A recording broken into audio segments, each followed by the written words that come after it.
खुलुमबाय स्टुडिय'आव दं आं उनास्रि मोसाहारि 70 लाख रां बाजेटनि गेजेरजों खुंनाय जागोन खौसेथि बर' सुबुं आफादनि खुंगा 11थि बोसोरसालिया जथुम्माखौ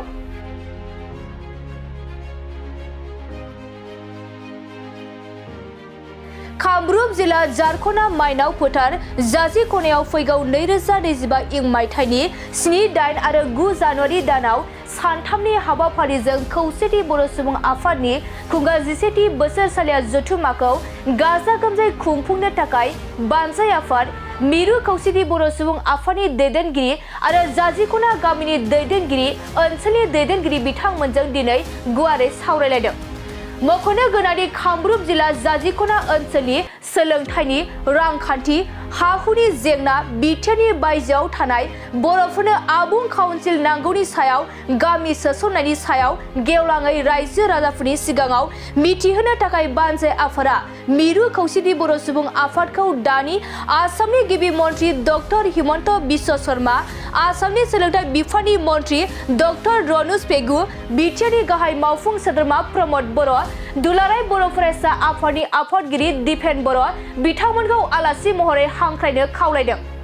दिनैनि बे हाबाफारियाव मिरु खौसेथि बर' सुबुं आफादनि गाहाय नेहाथारि पीताम्बर ब्रह्म, लोगो आफादगिरि रन्जन बर', लोगो आफादगिरि ललित चन्द्र ब्रह्म, गुवाहाटी कामरुप मेट्र' जिल्ला खौसेथि बर' सुबुं आफादनि गाहाय नेहाथारि सनि बर' बिथांमोना बाहागो लायो।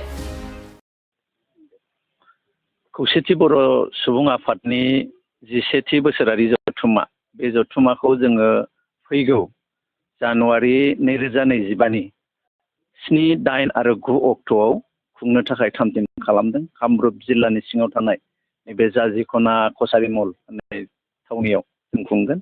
दिनै बे जानो गोनां जि जथुम्मा बे जथुम्मानि बानजाय आफादजों जों मिरु आफादा मोनसे सावरायलायनायाव बाहागो लाफैदों।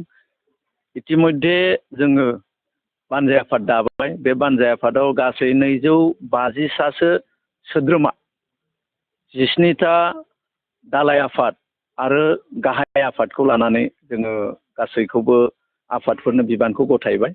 दा बिथांमोनहा दिनैनि थारिखनिफ्राय बे जथुम्माखौ जाफुंहोनो थाखाय खामानि मावलांसिगोन। जोङो आसा खालामदों गासैबो ओनसोलनि रायजो राजा आइ आफामोनहा जोंनि जि जथुम्मा जानो गोनां बे जथुम्मायाव जाहाथे मदद होयो। आसामाव थानाय गुबुन गुबुन दल संगठन बिथांमोनखौबो बर'नि माहारियारि आफाद बिथांमोनखौ जोंनिफ्राय खौसेथि बर' सुबुं आफादनिफ्राय खावलायनो लुगैदों जेन' बै 7, 8 आरो 9 जानुवारि 2025 अक्ट'आव रावबो जाहाथे गिदिर बे रोखोमनि मिरु आफादनि जथुम्मा लाया, बेखौ जोङो जोंनिफ्राय गुरैयै खावलायदों जाहाथे जोंनि जथुम्माखौ जों आबुङै जाफुंसार होनो हायो। जोंनि जथुम्माफ्राव ओरैनो गुबुन गुबुन जिल्लाफोरनि अनगायै जोंनि जिल्लानि बायजोआव जोंहा खौसेथि बर' सुबुं आफादा 3 रायजोनि कमिटि दङ, जेरै नागालेण्ड, अरुणाचल आरो मेघालय। बिथांमोननिफ्रायबो जोंनि बे जथुम्मायाव बाहागो लाफैगोन आरो आलासि महरै गुबुन गुबुन बोसोरनि जथुम्माफ्राव जोङो बाहेरा हादोरनिबो आलासि हांख्रायो।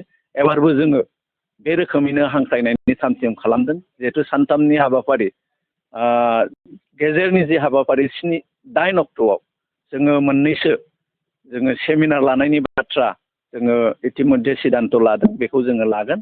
आं आसा खालामो गासैबो थाखोनि रायजो राजाफ्रा जोंजों मदद होयो।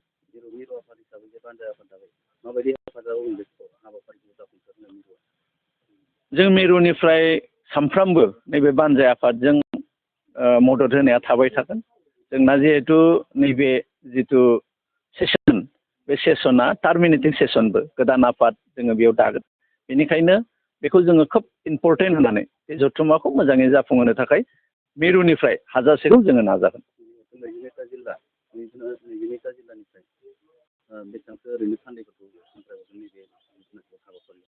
बे हाबाफारियाव जोंना 3000 थान्दै जोङो हांख्रायगोन आरो अन्यान्य बोसोराव जोंहा 3000निबो बारा थान्दैफोर फैयो। जिहेथु बेयाव गेलेनाय आयदाबो थायो, मोनसे भलिबल कम्पिटिसन जोंहा जथुम्मायाव थायो। बे कम्पिटिसनखौबो जों जिहेथु लागोन, बेखौ लाफानानै गासै 3000 डेलिगेट जोंनि जथुम्मायाव जाफैगोन। जिहेतु आसामनि चिफ मिनिस्टार बा बर' बिटिआरनिफ्राय चिफ फैगोन बिथांमोनखौ माबायदि बिहोमा लुबैदों जे जोंनि बे बिटिआरनिफ्राय जौगानाय काउन्सिल आबुं जानायनि सायाव? गुबुन गुबुन एजेन्डाफ्राव गुबुन गुबुन हाबाफारिफ्राव जोङो बिटिआरनि गाहाय मावफुं सोद्रोमा मानगोनां प्रमद बर' बिथांजों सावरायलायबाय थादों। बिथाङा दिनैसिमहालागै जोंनि आफादखौ थोजासे मदद होदों। बिनि थाखाय जोङो प्रमद बर' बिथांनो साबायखर जासियो आरो बिथांजों जिहेथु बानजाय आफाद दानायनि सिगां जोंनि बानजाय आफादाव बिबान मोननाय बिथांमोनहा रायलायहैनानै बिथांखौ जोंनि बानजाय आफादनि सासे पेट्रन महरै बिथांमोनहा थिसनदों आरो बिथाङा जोंखौ थोजासे मदद होनायनि बाथ्रा बुंदों आरो अन्यान्य बोसोराव आसामनि गिबि मन्थ्रि डक्टर हिमन्त बिश्व शर्मा बिथाङा जोंखौ मदद होबोदों। एबारबो मदद होनायनि खोथा बिथाङा होदों। आं सानो जोंनि जथुम्माया मोजाङै जालांगोन।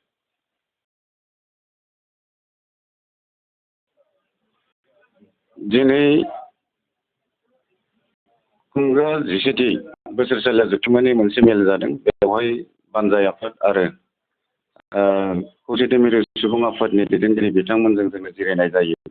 बेयाव जोङो माखासे खोथा सावरायजालायबाय। जोङो फैगोन 7/8/2025 मायथाइनि जानुवारि दाननि बेखौ बोरै जोङो मोजाङै खुंफुंलांनो हायो बेखौ सावरायनाय जादों।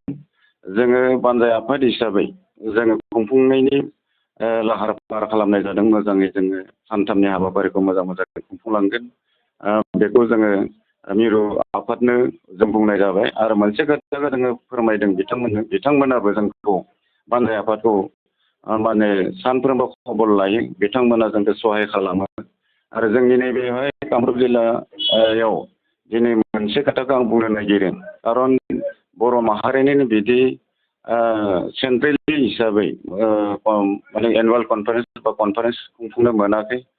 थेवब्लाबो जोङो माखासे गोरों गोरानिफ्राय सोंनानै जोङो मोनसे लाबोनायनि खुंफुंनायनि जोङो खुंफुंनो थाखाय जोंखौ सेन्ट्रेल मिरुआव हरनाय लेखा जोङो खुंफुंना हरनो थाखाय जोङो रेडि जाना दङ।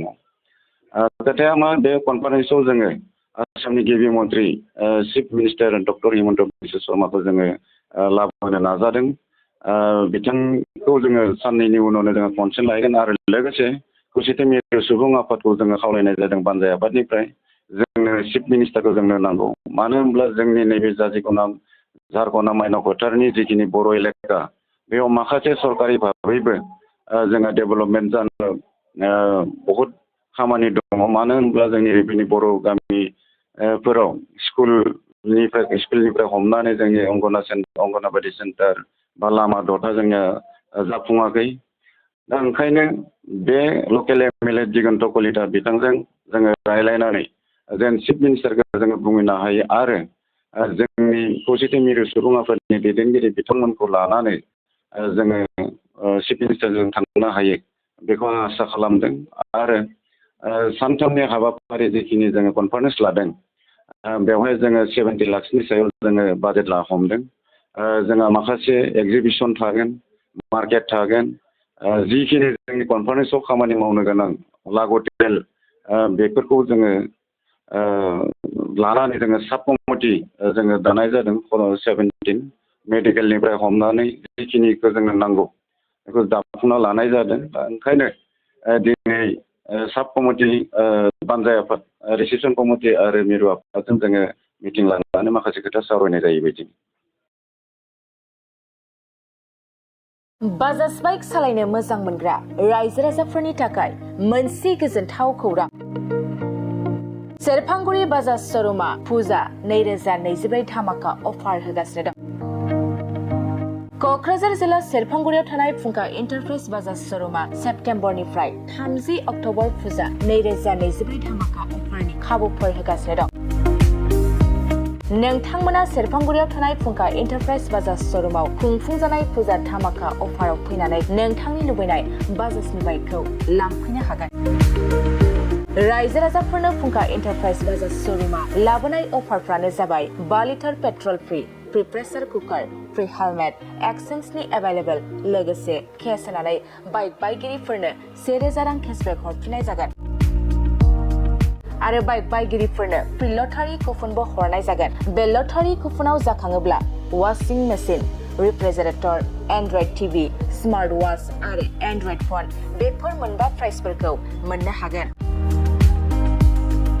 नोंथाङा आबुङै मिथिबावनो थाखाय 6038171919 9101598021 आरो 9101547892 जानबुं नाम्बाराव खौरां लाहरनो हागोन।